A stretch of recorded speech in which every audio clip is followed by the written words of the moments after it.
News 4ലേക്ക് സ്വാഗതം. പ്രധാന വാർത്തകൾ.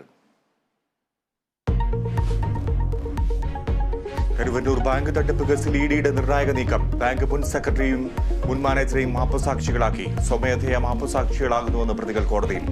ബാങ്ക് ക്രമക്കേടിനെ പറ്റി രണ്ടുപേർക്കും നിർണായക വിവരങ്ങൾ നൽകാനാകുമെന്ന് ഇഡി. തൃശൂർ ചേരൂരിൽ ഓട്ടോറിക്ഷയ്ക്ക് തീപിടിച്ച ഡ്രൈവർ വെന്തു മരിച്ചു. മരിച്ചത് പെരിങ്ങാവ് സ്വദേശി പ്രമോദാണെന്ന് സംശയം. ആത്മഹത്യയെന്ന് നിഗമനം. പെട്രോൾ കന്നാസുമായി ഇയാൾ നിൽക്കുന്നത് കണ്ടിരുന്നുവെന്ന് ദൃക്സാക്ഷികൾ.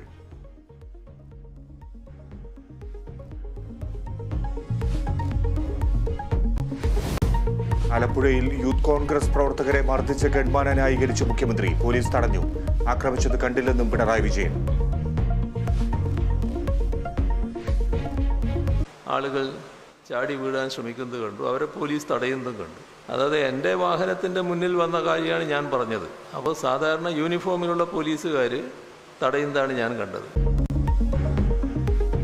മുഖ്യമന്ത്രി ക്രിമിനലുകളെ കൊണ്ടു നടക്കുന്നുവെന്ന് വി ഡി സതീശൻ.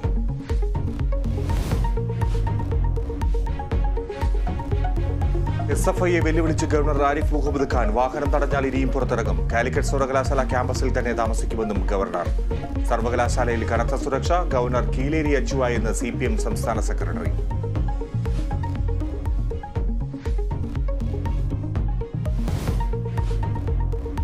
ടെസ്റ്റ് ക്രിക്കറ്റിൽ ചരിത്ര വിജയം സ്വന്തമാക്കി ഇന്ത്യൻ വനിതകൾ. ഇംഗ്ലണ്ടിനെ പരാജയപ്പെടുത്തിയത് 347 റൺസിന്. ദീപ്തി ശർമ്മയ്ക്ക് 9 വിക്കറ്റ്.